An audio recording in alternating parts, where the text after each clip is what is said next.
Shalom Bapak Ibu. Sekali lagi shalom. Bersemangat kita, amin. Ini musim hujan mungkin, makanya jemaat tidak banyak yang datang. Mungkin Bapak Ibu ada yang baru pertama, mungkin ada yang terlambat datang tadi. Mari kita beri salam sekali lagi kiri kanan kita, katakan Tuhan Yesus memberkati, Tuhan itu baik.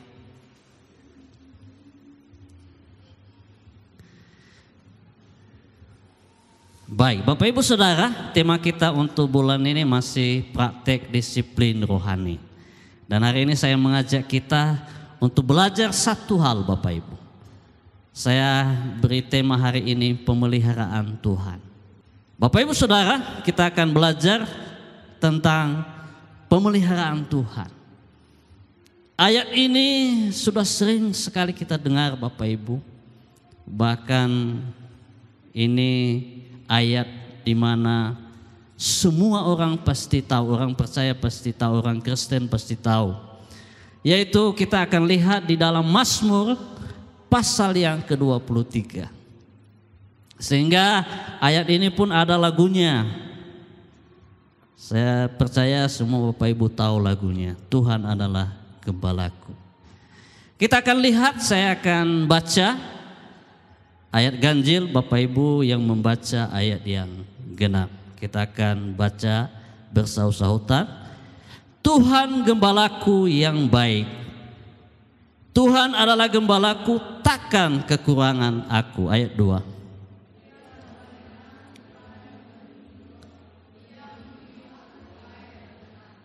Ia menyegarkan jiwaku, ia menuntun aku di jalan yang benar oleh karena namanya.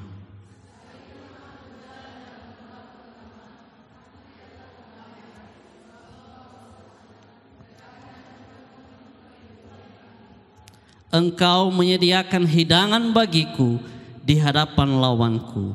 Engkau mengurapi kepalaku dengan minyak, pialaku penuh melimpah.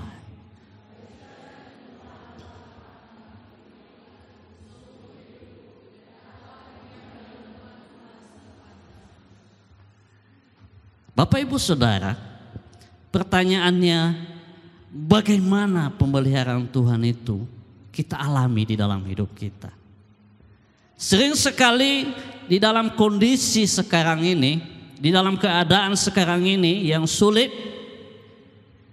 apapun yang kita lakukan, kalau dia bekerja di pemerintahan, pasti akan ada sebuah ketakutan.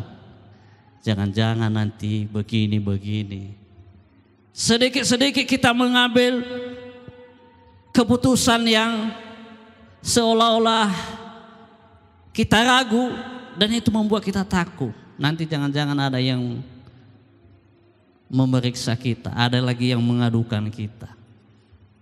Apalagi kemarin gas langka. Bagaimana dengan Bapak Ibu? Apakah terganggu kita dengan gas langka? Pasti ada yang terganggu Bapak Ibu. Begitu gas LPG langka, semua orang sepertinya mulai ada kebimbangan, bagaimana nanti ini? Bagaimana ini nanti? Besok pakai apa kami ini? Dan itu kadang-kadang kita alami di dalam hidup kita. Atau mungkin usaha kita. Apalagi usaha yang sekarang ini, rumah makan kadang-kadang mereka mengeluh tidak banyak pengunjung. Apalagi musim hujan juga, pedagang pasti mengalami yang namanya sebuah kekhawatiran, kegelisahan, jangan-jangan ini dagangan saya ini tidak akan habis hari ini. Bapak Ibu Saudara, dalam menghadapi keadaan ini, kita butuh yang namanya pemeliharaan Tuhan. Katakan amin. Kita lihat, kalau kita lihat ayat ini, latar belakangnya, ini Daud yang menulisnya. Dan diperkirakan Daud menulisnya sebelum dia menjadi raja. Ketika dia menggembalakan kambing domba ayahnya, dia menyanyikan lagu ini. Dia bermazmur. Dia menyatakan isi hatinya kepada Tuhan, bahwa Tuhan itu adalah gembala yang baik. Dan salinan itu menurut sejarah, salinan dari Mazmur 23 ini itu didapatkan 2 tahun sebelum Masehi. Abad kedua sebelum Masehi, sebelum Yesus lahir, sudah didapatkan ayat daripada Mazmur ini. Dan itu dikatakan pemeliharaan Tuhan dalam hidup kita membutuhkan keyakinan atau pemahaman yang benar bahwa Yesus adalah gembala yang baik. Amin Bapak Ibu. Yesus adalah gembala yang baik. Katakan kiri kanan, Yesus adalah gembala yang baik. Kita harus yakinkan diri kita dulu bahwa gembala saya adalah Yesus. Tidak ada yang lain. Kalau dia gembala kita, berarti kita mau berada di bawah pimpinannya. Kita mau memberi diri kita berada di bawah asuhannya, di bawah bimbingannya. Sering sekali banyak orang Kristen, dia tidak mau memberi dirinya di bawah pimpinan daripada Yesus. Dia mau memberi dirinya dipimpin, dia pimpin sendiri. Bahkan kalau boleh dia mau memimpin orang lain, menggembalakan orang lain. Padahal dirinya sendiri butuh yang namanya pimpinan Tuhan. Yohanes 10 ayat 11 berkata, Yesus berkata, akulah gembala yang baik. Gembala yang baik memberi nyawanya bagi domba-dombanya. Tidak ada Tuhan yang lain di agama lain yang mengatakan itu, akulah gembala yang baik. Hanya Tuhan Yesus. Katakan amin. Luar biasa Tuhan Yesus kita. Dia menjamin kehidupan kita. Dia mau menjadi gembala kita. Menjadi gembala tidak enak Bapak Ibu. Jangankan menggembalakan jemaat di ibadah ini secara besar. Saya sendiri dipercayakan di bahasa Nias Bapak Ibu. Lalu saya pernah berkata ampun, saya tidak mau jadi gembala. Karena begitu banyak latar belakang, banyak sekali karakter yang berbeda-beda, yang kadang-kala membutuhkan kesabaran kita sebagai seorang gembala. Apalagi Tuhan Yesus Bapak Ibu, melihat kita ini Bapak Ibu, berbagai macam perilaku kita. Mungkin kalau dia bukan Tuhan, mungkin dia menyerah. Tapi dia berkata, akulah gembala yang baik. Senantiasa sadar bahwa ada Yesus yang bertanggung jawab atas hidup kita. Kalau kita belajar bagaimana pemeliharaan Tuhan dalam hidup kita, kita harus senantiasa sadar. Sekalipun ada masalah, ada persoalan, kita berkata, Yesuslah yang bertanggung jawab atas hidup saya. Katakan amin. Dia menjamin hidup kita Bapak Ibu.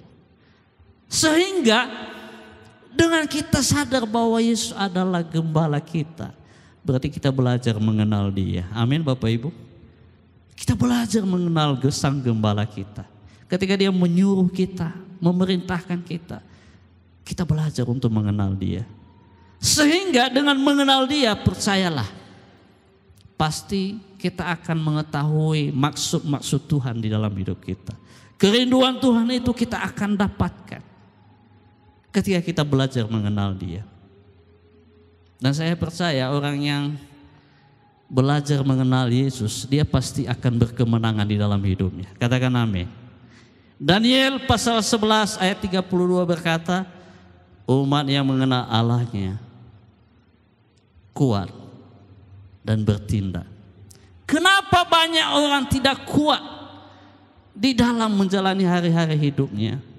Begitu ada isu harga sembako naik, langsung bingung dia. Langsung khawatir dia bagaimana ini. Bagaimana ini. Kemarin harga beras sempat naik ya. Waktu itu saya bandingkan harga di setiap toko. Saya tanya juga pemilik tokonya. Lalu saya bilang, semua naik ya? Iya. Dan saya percaya ada begitu banyak umat Tuhan yang di dalam tanda kutip mereka sedang khawatir. Bagaimana ini penghasilan hanya sekian. Lalu pengeluaran hanya untuk beli beras saja udah sekian. Bukan hanya orang-orang yang hidupnya pas-pasan Bapak Ibu. Di kalangan pegawai pun mengalami hal yang sama. Artinya Bapak Ibu, perlu kita sadari ketika kita di dalam kondisi itu kita butuh yang namanya Sang Gembala. Amin. Kita tidak terlepas dari persoalan. Pasti masalah senantiasa ada. Di lingkungan kita bekerja ada teman kita yang mungkin iri dengan kita, atau ada juga orang yang ingin menjatuhkan kita. Itu pasti akan terjadi. Makanya di ayat ini tadi berkata, sekalipun aku berjalan dalam lembah kekelaman, aku tidak takut bahaya sebab engkau besertaku. Sebab engkau besertaku. Artinya Bapak Ibu, di dalam kehidupan kita sebagai umat Tuhan tidak baik-baik saja Bapak Ibu. Pasti ada persoalan. Dan iblis akan mencoba mencari celah bagaimana supaya kita akan jatuh. Mungkin melalui teman-teman kita, atau mungkin dengan keluarga kita. Namun Bapak Ibu, kita butuh yang namanya Yesus Sang Gembala kita, yang akan menolong kita. Amin Bapak Ibu. Sering sekali banyak orang mengeluh Bapak Ibu, terganggu dia kehidupannya, kesehatannya, karena dia tidak bersandar, dia tidak menjadikan Tuhan gembala di dalam hidupnya. Ada begitu banyak orang. Dia coba belajar, dia coba memaksakan diri, memikirkan sendiri, mengandalkan dirinya sendiri. Akhirnya jatuh juga. Selanjutnya Bapak Ibu, apa yang kita lakukan agar kita tetap dalam pemeliharaan Tuhan? Hal inilah yang penting kita lakukan dalam hidup kita. Di dalam ayat ini berkata, pada ayat 1 berkata, Tuhan adalah gembalaku, takkan kekurangan aku. Hal yang kita lakukan agar kita tetap dalam pemeliharaan Tuhan, yang pertama adalah melatih atau mendisiplinkan pikiran kita agar mampu menguasainya. Saat kapan Bapak Ibu? Saat ada kekhawatiran, saat ada ketakutan, saat ada kebimbangan, masalah dan sebagainya. Pikiran-pikiran kita itu yang cenderung negatif membuat kita hancur, kita ubah menjadi pikiran-pikiran di dalam Tuhan. Amin Bapak Ibu. Bagaimana kita mengubahnya? Kita ingat ayat yang pertama ini, Tuhan adalah gembalaku, takkan kekurangan aku. Apa persoalan kita? Kalau Tuhan sudah menjamin tidak ada kekurangan aku, masih bimbangkah kita? Yesus menjamin ini di dalam hidup kita Bapak Ibu. Dia berkata, akulah gembala yang baik. Dan dia menjamin kehidupan kita. Kita tidak perlu takut, dia akan mencukupkan segala kebutuhan kita. Katakan amin. Sering sekali memang kita ragu kadang-kala karena penghasilan kita yang sedikit. Kadang-kadang kita berpikir bagaimana ini menyekolahkan anak ini. Uang kuliah ini, semester ini belum terbayar. Bagaimana caranya ini? Kadang-kadang kita akui, kadang-kadang memang kita ragu ya. Kita berkata bagaimana ini? Tapi ingat Bapak Ibu, Di ayat 2 ini berkata, kita lihat ayat 2. Ia membaringkan aku di padang yang berumput hijau. Ia membimbing aku ke air yang tenang. Nah, domba makanannya adalah rumput hijau. Lalu apa minumannya? Air bersih. Berarti kalau hal ini di dalam ayat ini berkata ia membaringkan aku di padang yang berumput hijau, artinya Bapak Ibu, sebenarnya kita tidak perlu ragu lagi dengan kebutuhan kita. Karena di sekeliling kita ada makanan Tuhan sediakan. Hanya persoalannya kekhawatiran kita yang kadang-kadang menghimpit kita. Belum pun terjadi, sudah takut kita. Hanya isu ada gempa besar, gempa tektonik. Mungkin belum terjadi gempanya Bapak Ibu. Sebelum terjadi gempa dia udah duluan mati Bapak Ibu. Karena ketakutannya. Adakah dari kita yang seperti itu Bapak Ibu? Karena pikiran kita yang tidak bisa kita kuasai. Yang sering sekali kita biarkan pikiran itu terganggu. Saya pernah terganggu pikirannya Bapak Ibu ketika ada sebuah hal yang menyatakan kepada saya bahwa saya udah cerita juga sama Ina Billy bahwa ada seseorang mengatakan, Pak, aku sudah melihat ada sesuatu hal terjadi sama Bapak. Lalu saya bilang, apa maksudnya ini? Pokoknya ada sesuatu hal Pak, aku takut Pak. Sudah sering sekali saya alami ini dan benar-benar terjadi. Saya bilang, mati saya rupanya. Bilang aja, mau mati saya. Dan waktu itu saya pikir hanya sebagai apa? Pulang saya. Rupanya Bapak Ibu, iblis menyerang saya dalam pikiran saya. Kamu akan mati, kamu akan begini, kamu akan begini. Saya nggak tahu apakah Bapak Ibu pernah mengalami hal itu. Tapi waktu itu saya berkata, saya ubah cara berpikir saya. Saya berkata, ya mungkin saya mati, tapi saya evaluasi dulu diri saya. Jangan-jangan kerohanian saya mati. Saya cek diri saya, Tuhan, kalau kerohanian saya mati, saya akan belajar lagi Tuhan. Artinya Bapak Ibu, perkataan orang pun kadang-kadang mengganggu pikiran kita. Apalagi dengan media sosial sekarang, informasi-informasi yang kita terima. Kalau dulu, sekian tahun, 100 tahun yang lalu ada pernah terjadi gempa besar, tidak apa-apa bagi mereka. Kenapa? Karena mereka tidak mendengar informasinya bahwa ada gempa besar. Sekarang Bapak Ibu, belum pun terjadi gempa, hanya prediksi sekian nanti terjadi gempa tektonik. Lalu sepertiga dari Pulau Sumatera ini akan tenggelam. Sudah ketakutan kita. Belum pun terjadi, sudah kita pikirkan bagaimana nanti ini. Kalau ada nanti gempa ini, kemana kami ya? Lalu babi-babi saya ini kemana saya taruh ya?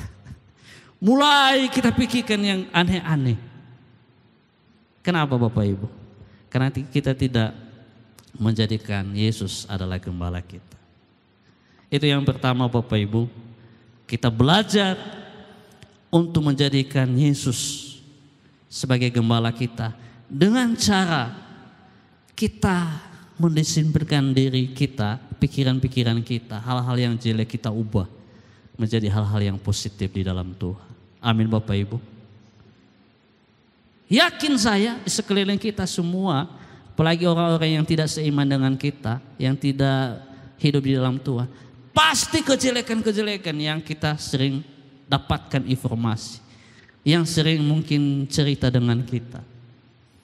Sehingga kadang-kadang pikiran-pikiran yang negatif itu akan merusak hubungan kita dengan Tuhan. Dan itu kita harus ubah. Kita latih pikiran-pikiran kita agar pikiran kita tetap kita arahkan kepada Tuhan. Artinya Bapak Ibu, kita belajar mengandalkan Tuhan di dalam hidup kita. Filipi 4 ayat 19 berkata, Allahku mencukupi, memenuhi segala keperluanku menurut kekayaan dan kemuliaannya. Bapak catat ini, ayat ini. Begitu Anda khawatir, sebutkan ayat ini. Allahku akan memenuhi segala keperluanku menurut kekayaan dan kemuliaan. Adakah persoalan? Ada. Adakah kesulitan ekonomi? Ada. Tapi imani ayat ini, bahwa Dia akan memenuhi segala keperluan kita. Itu yang pertama, kita mendisiplinkan pikiran-pikiran kita yang akan membuat kita semakin down, tidak bersemangat. Yang kedua, di ayat 3 berkata, Ia menyegarkan jiwaku. Kita butuh sebuah penyegaran jiwa kita. Karena kita ini orang yang terganggu jiwanya. Kita ini semua sebenarnya jiwanya udah terganggu sebenarnya Bapak Ibu. Hanya tingkatannya tidak seperti yang sudah penyakit jiwa. Kenapa saya bilang terganggu? Pasti ada persoalan rumah tangga kita. Pasti akan terganggu. Ada biaya yang ingin kita bayar. Jiwa kita pasti terganggu, gimana ini. Ada mungkin persoalan dengan tetangga kita. Kita akan pikirkan. Berarti kalau kita sedang memikirkan hal itu, berarti sebenarnya jiwa kita sedang terganggu. Tapi kita ini memang terganggu jiwanya, tapi tidak sampai stres.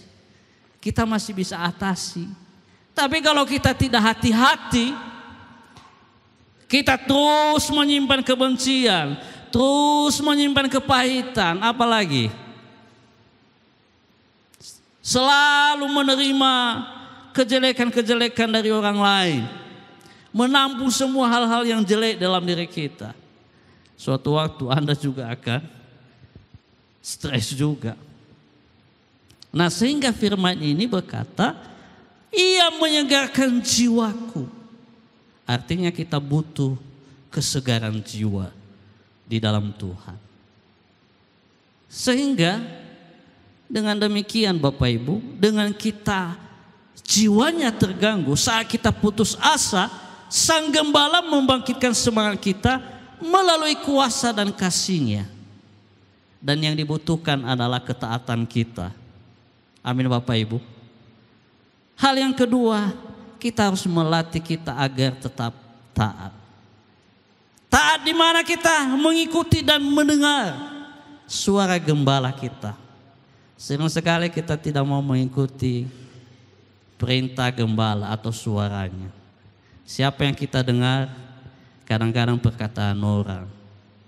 Orang bilang, lebus lesai karua rawar, si mane-mane da umano. Apakah itu yang kita dengar? Padahal Tuhan bilang, Aku akan menjamin masa depanmu. Tapi karena kita lebih mendengar suara orang daripada suara Tuhan, akhirnya hidup kita kacau Bapak Ibu. Sehingga dikatakan di situ, mengikuti dan mendengar suara gembala. Saya kasih contoh Bapak Ibu. Kenapa di dalam ayat ini Ia berkata Ia menyegarkan jiwaku. Saat kita melakukan pelanggaran atau dosa, saya tanya sama kita semuanya, apakah kita tenang dalam hidupnya? Ada yang tenang? Misalnya ada kesalahan yang fatal dibuatnya, tapi memang orang lain tidak tahu. Pertanyaan saya, kita sebagai anak Tuhan, apakah tenang hidup kita? Pasti tidak tenang. Kenapa? Pasti kita akan terganggu tuduhan-tuduhan di dalam pemikiran kita. Nah, itu kan. Begitu dia mau melayani di atas mimbar, melayani dia. Hebat nih melayani, kembung nih. kayak balon Bapak Ibu. Tinggal iblis colok, karena sebenarnya lagi semangat tapi karena ada dosa yang belum diselesaikan, mundur lagi Bapak Ibu. Sering sekali kita ketika kita tidak taat mendengar suara gembala, melakukan firman Tuhan, sering sekali kita terganggu jiwa kita. Saya sendiri sering terganggu begitu. Kalau misalnya ada perkataan saya yang menyinggung orang, saya pulang, kenapa wak kini dami kibali? Dali, kenapa sih manomi kita?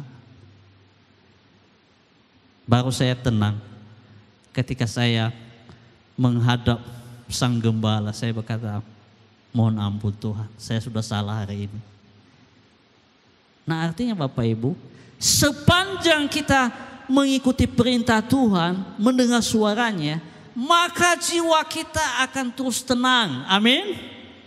Tidak akan terganggu dengan tuduhan-tuduhan dari manapun. Itu artinya ia menyegarkan jiwaku. Luar biasa sekali Daud ini menulis ini. Dia tahu bahwa hanya ketika kita ada di jalurnya Tuhan, melakukan firman Tuhan, maka ketenangan terus kita alami di dalam hidup kita. Pemeliharaan Tuhan itu terus nyata di dalam hidup kita.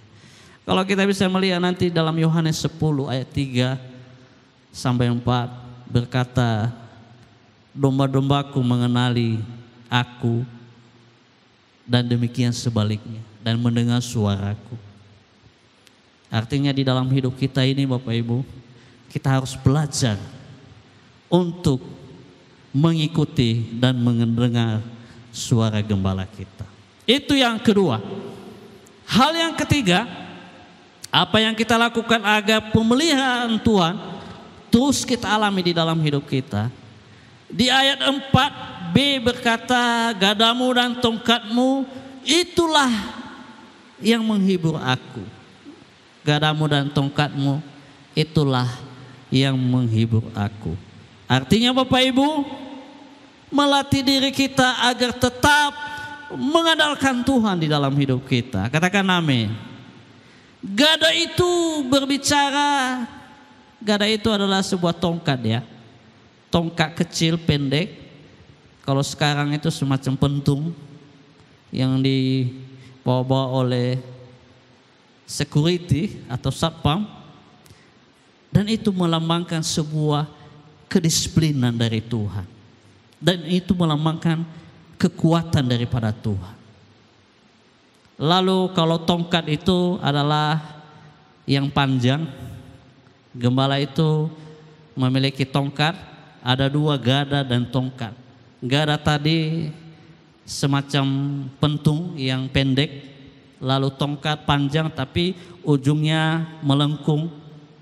Ketika domba lari ke kiri, sang gembala akan tarik dengan tongkat. Nih salah kau. Kadangkala Bapak Ibu, Tuhan menarik kepala kita. Ketika kita salah, kadangkala ditariknya kita. Memang sakit. Tariknya. Adakah yang enak kalau ditarik? Pasti tidak enak, pasti sakit. Dan ada kalanya kita ditarik oleh Tuhan. Mungkin melalui masalah, mungkin melalui sakit penyakit. Bertobat kita. Amin Bapak Ibu. Tuhan tidak sedang membuat kita binasa, menghancurkan kita. Dia hanya sedang meluruskan jalan kita. Jangan salah kau, balik kamu. Makanya supaya kita jangan menghadapi hal demikian, ditarik oleh Tuhan dengan tongkat, ya belajarlah kita untuk mengandalkan Tuhan. Andalkanlah kekuatan daripada Tuhan itu.